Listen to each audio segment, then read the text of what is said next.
Welcome students to AIB Education and Study with Anas sir. Today I will be starting class 12 business study part B business finance and marketing. जैसा कि आपको पता है कि last class के video में हमने जो पार्ट ए की सभी चीज़ें हैं वो हमने सब कवर कर ली थी, यानी चैप्टर नंबर 8 तक कवर कर लिया था नोट्स के साथ, one shot important question answer, case studies, all over हमने सभी चीज़ें कंप्लीट कर ली थी जो भी मिड टर्म के सिलेबस में आनी थी। सो आज की क्लास की वीडियो में हम बढ़ते हैं अपने नए सिलेबस की तरफ और आपको जैसा पता है हम स्टार्ट करने वाले हैं business finance and marketing. So start करते हैं चैप्टर नंबर 9 फाइनेंशियल मैनेजमेंट और समझते हैं उसके भी important points with notes. Start करते हैं अपने चैप्टर को यानी कि फाइनेंशियल मैनेजमेंट को। सो स्टूडेंट्स सबसे पहले आप फाइनेंशियल का मतलब समझिए। फाइनेंस का मतलब अल्टीमेटली जब भी हम सुनते हैं तो हमारे दिमाग में मनी आती है, तो जनरली फाइनेंस का मतलब यही होता है कि एक तरह से बजट तैयार करना या किसी भी चीज़ में पैसों का इन्वॉल्वमेंट, उसी को ही फाइनेंस बोलते थे। तो देखिए इसको डेफिनेशन को थोड़ी सी पढ़ते हैं हम। तो the major goals of any business concern is to make profit for its owner by selling goods and services. To reach this goal finance is required. देखिए हर एक कंपनी, हर एक ऑर्गेनाइजेशन, हर एक बिजनेस का ये गोल होता है कि भाई मैं ज़्यादा से ज़्यादा प्रॉफिट अर्न करूं, राइट? ज़्यादा से ज़्यादा प्रॉफिट अर्न करूं कैसे? गुड्स को बेचकर, सर्विसेज को देकर। बट ये सब कब पूरा हो पाता है? जब हमारे पास मनी हो, जब हमारे पास फाइनेंस कंप्लीट हो। जैसे फॉर एग्जांपल अगर हमारे पास मशीन्स ही नहीं होंगी तो हम नए गुड्स कैसे प्रोड्यूस करेंगे? जैसे मार्केट के अंदर नई टेक्नोलॉजी आ गई, उस टेक्नोलॉजी की हमारे पास मशीन नहीं है तो हम कैसे गुड्स प्रोड्यूस करें? या फिर सर्विसेज देने के अलग अलग तरीके आ गए तो वो हमारे पास है नहीं तो हम कैसे करें?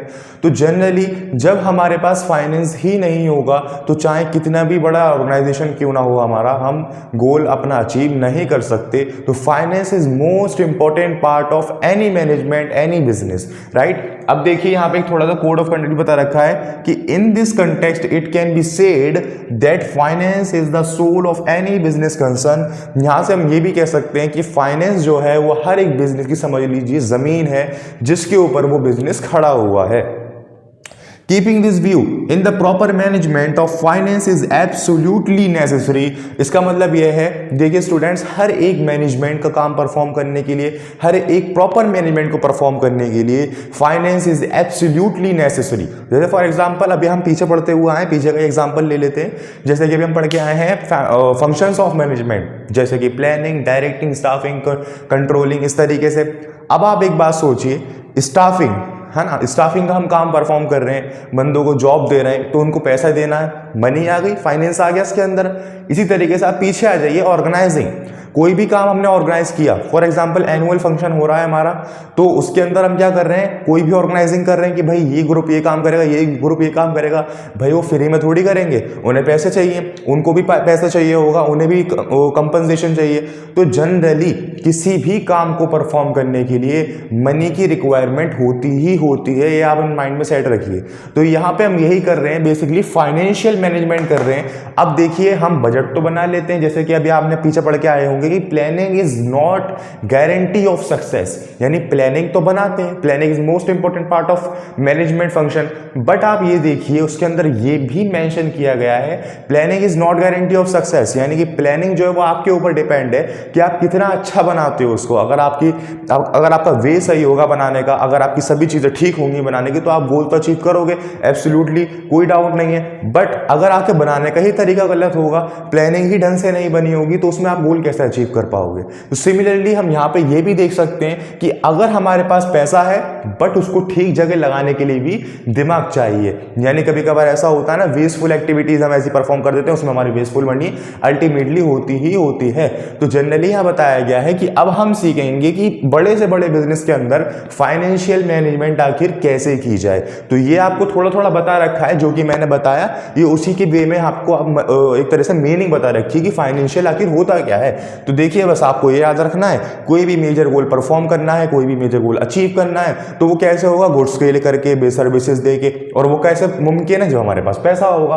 तो अल्टीमेटली यहाँ कंटेक्स्ट बताया गया है कि जो पैसा है, जो फाइनेंशियल चीज है, वो हमारी क्या है? हर एक बिजनेस की जमीन है, जो कि बहुत ज्यादा इंपॉर्टेंट है, विदाउट इसके कुछ भी नहीं चल सकता। सो आगे बढ़ते हैं, इस चैप्टर में आगे। देखिए आप देखते हैं इसकी डेफिनेशन ऑफ फाइनेंशियल मैनेजमेंट। वैसे तो बुक के अंदर दो दो डेफिनेशन दे रखी हैं और दोनों ही इंपॉर्टेंट है समझने के जरिए से, बट मैंने उनमें से कोई एक ले ली। तो देखिए, financial management is the operational activity of a business that is responsible for obtaining and effectively utilisation funds and necessary and for effective operation.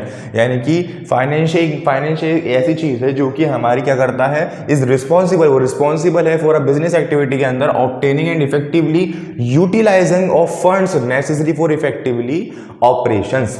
अब देखिए स्टूडेंट्स, अब यहाँ आते हैं role of financial management. I hope आपकी definition समझ में आई होगी, मीनिंग समझ में आई होगी। जितनी भी चीज़ें हमने बताई उसमें कोई डाउट हो तो आप मुझे कमेंट सेक्शन में ज़रूर बताएं। अदरवाइज अभी हम आगे बढ़ते हैं। तो रोल ऑफ फाइनेंशियल मैनेजमेंट यानी कि आखिर क्या क्या रोल है। तो देखिए, business financial management has an important role to play in a business organisation, right. अब देखिए क्या क्या, फर्स्ट आता है determination of size and composition of fixed assets. पहला रोल इसका आता है determination of size and composition of fixed assets. इसमें क्या चीजें होती हैं, देखिए, under financial management the total investment in a fixed assets and every individual fixed assets is determined. Size and composition of fixed assets depend on the capital budgeting decision of financial management. देखिए, इसमें बता रखा है कि basically यहां से आप line समझिए कि size of composition of fixed assets and depend on the capital budgeting decision. यानी कि हमारे फिक्स्ड एसेट्स का साइड वो डायरेक्टली इस पर डिपेंड रहता है कैपिटल बजटिंग डिसीजन के ऊपर। जैसे फॉर एग्जांपल,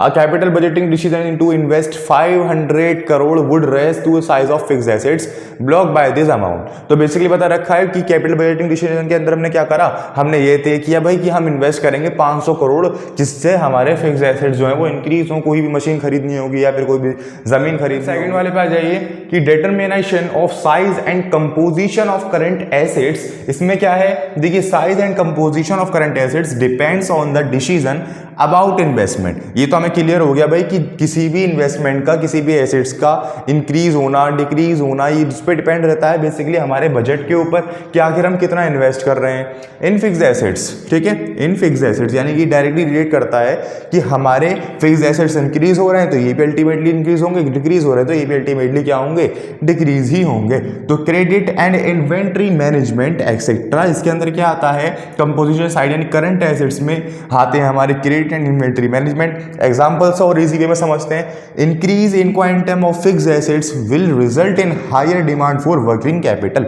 देखिए, जैसे कि फॉर एग्जांपल हमारा जो फिक्स्ड एसेट्स का साइज है वो इंक्रीज हुआ, जिससे हमें रिजल्ट देखने को मिला higher demand for working capital. और देखते हैं of the liberal credit policy longer credit period extend to the debtor will result in block of funds. So I hope आपके ये भी समझ में आया होगा, काफ़ी इंपॉर्टेंट था ये। जनरली अगर हम देखें तो इस सारे रोल के अंदर ये दो रोल बताए गए हैं स्टार्टिंग के, इनकी ही सबसे ज़्यादा बड़ी डेफिनेशन है। इनको ही एग्जाम्पल के साथ समझा रखा है क्योंकि बहुत से बच्चे इसको समझ नहीं पाते, बट आई होप आपको समझ में आ गया होगा। बट फिर भी अगर आपको इन दोनों पॉइंट्स में या फिर इन जो अब हम पढ़ाएंगे उन पॉइंट्स के अंदर कहीं कोई डाउट हो तो आप ज़रूर बताएं मुझे कमेंट सेक्शन के अंदर, मैं उसको दोबारा एक्सप्लेन करने की कोशिश करूँगा पूरी। थर्ड आता है, देखिए, हमारे पास determination of long term and short term finance. Basically long term और शॉर्ट टर्म फाइनेंस करने के लिए जो हमारी फाइनेंशियल मैनेजमेंट होती है वो डिसीजन लेती है according to situation, according to condition. But इसमें बता रखा है कि जो शॉर्ट टर्म फाइनेंस जब हम करते हैं तो बेसिकली उसमें हमारी कम कॉस्ट लगती है according to long term finance. जैसे कि देखिए यहाँ बता रखा है the financial management take decision about the proportion of long term and short term funds.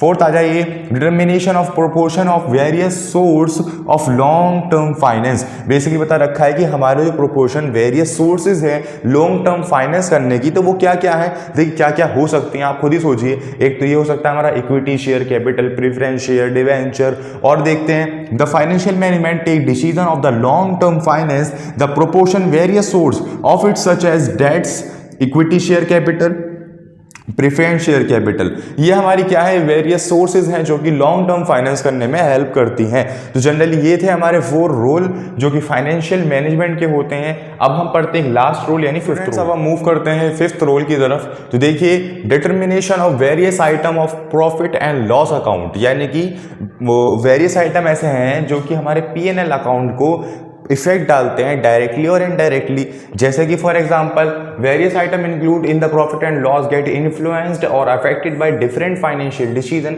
जैसे कि interest is related to the amount of debts और depreciation related to the amount of long term assets, यानी कि long term assets यानी जो हमारी fixed assets होते हैं उन पे जो डेप्रिसिएशन लगता है उससे क्या होता है, हमारा बेसिकली प्रॉफिट ही कम हो रहा है जनरली। अब देखिए discount is related to the position of liquidity which can means that if the position of liquidity is good, discount can be earn by the making timely payments etcetera. तो basically discount हमारा relate करता है position of liquidity पे, और जब हमारी liquidity की position good होती है तब हम बढ़िया काम कर रहे होते हैं, यानी कि discount can be earn by making timely payments. तो बेसिकली ये होता है हमारे, ये है हमारे 5 पॉइंट्स, 5 फीचर समझ लीजिए, 5 रूल समझ लीजिए। ये आई होप आपके क्लियर हुए होंगे। फिर भी अगर आपको किसी भी पॉइंट के अंदर कोई डाउट हो तो आप मुझे कमेंट सेक्शन में जरूर बताएं।